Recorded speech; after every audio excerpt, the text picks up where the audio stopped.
சென்னையில் பகல் நேரத்தில் வெயில் வாட்டிய நிலையில் இரவு நேரத்தில் பெய்த மழையால் குளுமையான சூழல் உருவானது. அந்த வகையில் கிண்டி, நுங்கம்பாக்கம், வடபழனி, தேனாம்பேட்டை, கோயம்பேடு உள்ளிட்ட பகுதிகளில் கனமழை கொட்டி தீர்த்தது. இதனால் வாகன ஓட்டிகள் அவதியடைந்தனர்.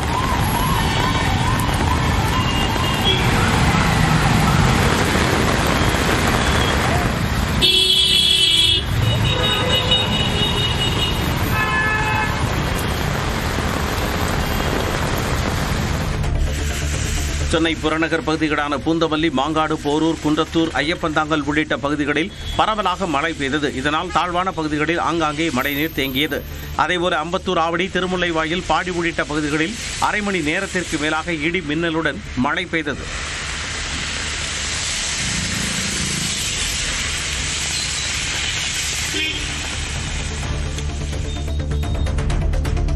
சென்னை உட்பட வட தமிழ்நாட்டில் நாளை இரவு முதல் மழைப்பொழிவு அதிகரிக்கும் என்று தனியார் வானிலை ஆய்வாளர் பிரதீப் ஜான் தெரிவித்துள்ளார். தெற்கு ஆந்திரா அருகே மேல்காற்று சுழற்சி உருவாகி வருவதாகவும் இதன் காரணமாக நாளை மறுநாள் முதல் சென்னை உள்ளிட்ட வட தமிழ்நாட்டில் பரவலாக மழை பெய்யும் என்றும் தெரிவித்துள்ளார். கேரளா, கர்நாடக கடலோர பகுதிகள் மற்றும் தமிழ்நாட்டின் மலைத்தொடர் பகுதிகளில் ஜூலை 19ஆம் தேதி முதல் மிக கனமழைக்கு வாய்ப்பிருப்பதாகவும் கூறியுள்ளார். நீலகிரி மாவட்டத்தில் இன்றும், கோவை மாவட்ட மலைப்பகுதிகள், விழுப்புரம், செங்கல்பட்டு ஆகிய மாவட்டங்களில் நாளையும் கனமழை பெய்யும் என வானிலை ஆய்வு மையம் தெரிவித்துள்ளது. நீலகிரியில் நாளை மிக கனமழைக்கு வாய்ப்பு இருப்பதாகவும் தெரிவிக்கப்பட்டுள்ளது. கோவை மலைப்பகுதிகள், தேனி, திண்டுக்கல், திருவள்ளூர், ராணிப்பேட்டை, காஞ்சிபுரம் ஆகிய மாவட்டங்களில் நாளை மறுதினம் கனமழை பெய்யும் என தெரிவித்துள்ள வானிலை ஆய்வு மையம், சென்னையில் இன்று வானம் மேகமூட்டத்துடன் காணப்படும் என்றும் லேசான மழைக்கு வாய்ப்பு இருப்பதாகவும் குறிப்பிட்டுள்ளது. தமிழ்நாட்டில் நேற்று 8 இடங்களில் வெயில் சதமடித்ததாக வானிலை ஆய்வு மையம் தெரிவித்துள்ளது. அதிகபட்சமாக மதுரை விமான நிலையத்தில் 103 டிகிரி ஃபாரன்ஹீட் வெப்பம் பதிவாகியுள்ளது. நாகையில் 102 டிகிரி ஃபாரன்ஹீட் வெப்பம் பதிவானதாக தெரிவித்துள்ள வானிலை ஆய்வு மையம், சென்னை மீனவாக்கம், தூத்துக்குடி ஆகிய இடங்களில் 101 டிகிரி ஃபாரன்ஹீட் வெயிலும், கடலூர், பாளையங்கோட்டை, தஞ்சாவூர், வேலூர் ஆகிய இடங்களில் 100 டிகிரி ஃபாரன்ஹீட் வெயில் வாட்டியதாக குறிப்பிட்டுள்ளது. உங்களுடன் ஸ்டாலின் திட்டத்தின் கீழ் நடத்தப்படும் முகாமை கடலூர் மாவட்டம் சிதம்பரம் நகராட்சியில் முதலமைச்சர் மு.க.ஸ்டாலின் இன்று தொடங்கி வைக்கிறார். நவம்பர் மாதம் வரை அனைத்து மாவட்டங்களிலும் இதற்கான முகாம் நடைபெறவுள்ளது. இந்த நிலையில் தாம்பரத்தில் இருந்து ராமேஸ்வரம் விரைவு ரயில் மூலம் முதலமைச்சர் மு.க.ஸ்டாலின் சிதம்பரம் சென்றார். ரயில் நிலையத்தில் திமுக தொண்டர்கள், பொதுமக்கள் முதலமைச்சருக்கு உற்சாக வரவேற்பளித்தனர்.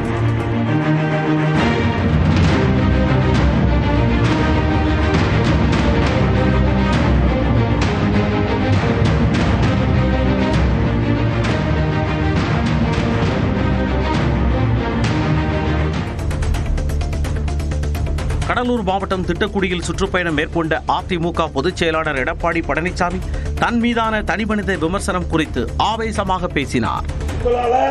கட்சி நிர்வாகி தொண்டரால எனக்கு இந்த வாய்ப்பு கொடுத்திருக்காங்க, முதலமைச்சர் வாய்ப்பு கொடுத்தாங்க, பொதுச் செயலாளர் வாய்ப்பு கொடுத்தாங்க, அது பொறுக்க முடியல. உடனே என்ன பண்ணுவார் ஸ்டாலின், உதயநிதி ஸ்டாலின், எடப்பாடி பழனிசாமி ஊர்ந்து போனாரு, பறந்து போனாரு, காலி கடியில போனாரு, என்னுடைய ஆட்சியில் என்ன குறைன்னு சொல்லு, அதுக்கு நான் பதில் சொல்ல தயார். பாமக துணை பொதுச் செயலாளர் ஏ.கே. மூர்த்தி இல்ல திருமண நிகழ்ச்சியில் பாமக கௌரவ தலைவர் ஜி.கே. மணி, பாமக தலைவர் அன்புமணியும் பரஸ்பரம் சந்தித்து நலம் விசாரித்துக் கொண்டனர். சென்னை கிண்டியில் உள்ள நட்சத்திர விடுதியில் நடைபெற்ற இவ்விழாவில் இருவரும் சந்தித்து பேசிக் கொண்டனர். விழாவில் ராமதாஸ் கலந்து கொண்ட நிலையில் அவர் செல்லும் வரை காத்திருந்த அன்புமணி அரை மணி நேர தாமதத்திற்கு பின் மனைவி சௌமியா மற்றும் மகளுடன் நிகழ்ச்சியில் பங்கேற்றார். தமிழ்நாட்டில் 33 IPS அதிகாரிகளை பணியிட மாற்றம் செய்து தமிழக அரசு உத்தரவிட்டுள்ளது. அதன்படி 29 மாவட்ட காவல் கண்காணிப்பாளர்கள் மற்றும் 4 IGக்கள் பணியிட மாற்றம் செய்யப்பட்டுள்ளனர். அந்த வகையில் கொளத்தூர் துணை ஆணையர் பாண்டியராஜன் பழனி பெட்டாலியனுக்கு மாற்றப்பட்டுள்ளார். சென்னையின் நுண்ணறிவு பிரிவு இணை ஆணையர் தர்மராஜன் வேலூர் DIGயாக பணியிட மாற்றம் செய்யப்பட்டுள்ளார். சிவகங்கை மாவட்ட காவல் கண்காணிப்பாளராக சிவபிரசாத் நியமனம் செய்யப்பட்டுள்ளார். இதனிடையே கோயம்பேடு துணை ஆணையர் அதிவீரபாண்டியன் காத்திருப்போர் பட்டியலுக்கு மாற்றப்பட்டுள்ளார். ராஜஸ்தான் தலைமை நீதிபதியாக இருந்த ஸ்ரீவத்சவா சென்னை உயர்நீதிமன்றத்திற்கு புதிய தலைமை நீதிபதியாக நியமிக்கப்பட்டுள்ளார். சென்னை உயர்நீதிமன்றத்தின் தலைமை நீதிபதியாக இருந்து வந்த KR ஸ்ரீராம் ஸ்ரீவத்சவா பதவி வகித்த ராஜஸ்தான் உயர்நீதிமன்றத்துக்கு தலைமை நீதிபதியாக இடமாற்றம் செய்யப்பட்டுள்ளார். கால்நடை மருத்துவ படிப்புகளுக்கான தற்காலிக தரவரிசை பட்டியல் வெளியாகியுள்ளது. தமிழ்நாடு கால்நடை மருத்துவ அறிவியல் பல்கலையின் கீழ் உள்ள கல்லூரிகளில் 5½ ஆண்டுகள் கொண்ட இடைநிலை கால்நடை மருத்துவ படிப்புகளில் சேர மாணவர்கள் விண்ணப்பித்திருந்தனர். இந்நிலையில் தகுதியான மாணவர்களின் தற்காலிக தரவரிசை பட்டியல் சம்பந்தப்பட்ட வலைத்தளங்களில் வெளியாகியுள்ளது. ஆன்லைன் மற்றும் ஆஃப்லைன் கலந்தாய்வு அட்டவணை விவரங்கள் விரைவில் அறிவிக்கப்படும் எனவும், நாளை வரை தற்காலிக தரவரிசை பட்டியலில் உள்ள குறைகளை தீர்க்கலாம் என்றும் அறிவிக்கப்பட்டுள்ளது.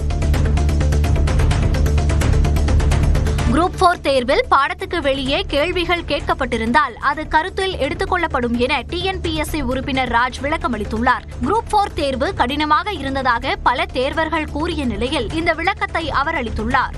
பாடத்துக்கு வெளியே இருந்து எடுக்கப்பட்டது என்றால் அது உண்மையிலே எடுக்கப்பட்டதா என்பதை நாம் தெளிவுபடுத்திக் கொள்ள வேண்டும். அதை நிச்சயமாக நாங்கள் செய்வோம். சர்வதேச விண்வெளி நிலையத்தில் 18 நாட்கள் பயணத்தை நிறைவு செய்த இந்திய வீரர் சுபான்சு சுக்லா உட்பட 4 பேர் இன்று பூமிக்கு திரும்புகின்றனர். ஆக்சியம் 4 திட்டத்தின் கீழ் ஜூலை 26ஆம் தேதி விண்வெளி சென்ற வீரர்கள் பல்வேறு ஆராய்ச்சிகளை நிறைவு செய்துவிட்டு மீண்டும் பூமிக்கு திரும்புகின்றனர். 22 மணி நேர பயணத்திற்கு பின் நால்வரும் இன்று மதியம் 3 மணிக்கு அமெரிக்காவின் கலிபோர்னியாவில் உள்ள கடல் பகுதியில் இறங்குகின்றனர். இங்கிலாந்துக்கு எதிரான 3வது டெஸ்ட் கிரிக்கெட்டில் இந்திய அணி 22 ரன்கள் வித்தியாசத்தில் அதிர்ச்சி தோல்வியடைந்தது. 192 ரன்கள் இலக்கை நோக்கி விளையாடிய இந்திய அணியில் KL ராகுல், ஜடேஜா தவிர்த்து மற்ற வீரர்கள் சொற்ப ரன்களில் ஆட்டமிழந்தனர். இந்த வெற்றியின் மூலம் டெஸ்ட் தொடரில் 2-1 என்ற கணக்கில் இங்கிலாந்து முன்னிலை பெற்றது. இவ்விரு அணிகளுக்கு இடையிலான 4வது டெஸ்ட் ஜூலை 23ஆம் தேதி மான்செஸ்டரில் தொடங்குகிறது.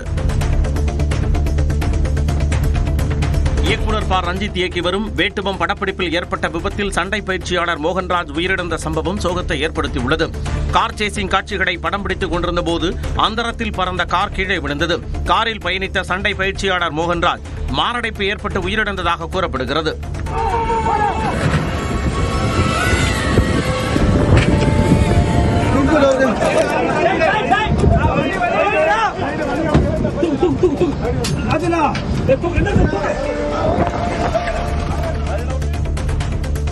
நாகையில் வேட்டுவம் படப்பிடிப்பின் போது சண்டை பயிற்சியாளர் உயிரிழந்த விவகாரத்தில் இயக்குனர் ப. ரஞ்சித் உட்பட 4 பேர் மீது வழக்கு பதிவு செய்யப்பட்டுள்ளது.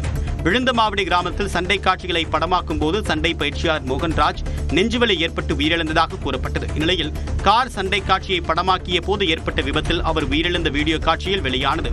இதையடுத்து இயக்குனர் ப. ரஞ்சித் மற்றும் ராஜ்கமல், வினோத், பிரபாகரன் ஆகியோர் மீது கீழையூர் காவல் நிலையத்தில் வழக்கு பதிவு செய்யப்பட்டுள்ளது.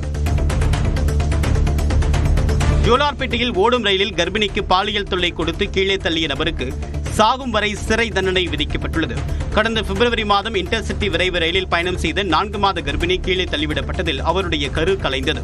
இந்த விவகாரத்தில் கைது செய்யப்பட்ட ஹேமராஜுக்கு சாகும் வரை கடுங்காவல் தண்டனை விதித்து திருப்பத்தூர் மாவட்ட நீதிமன்றம் உத்தரவிட்டுள்ளது. மேலும் அவருக்கு 85,000 ரூபாய் அபராதம் விதித்த நீதிபதி பாதிக்கப்பட்ட பெண்ணுக்கு மத்திய மாநில அரசுகள் இணைந்து 1 கோடி ரூபாய் இழப்பீடு தொகையை 1 மாதத்திற்குள் வழங்கவும் ஆணையிட்டார்.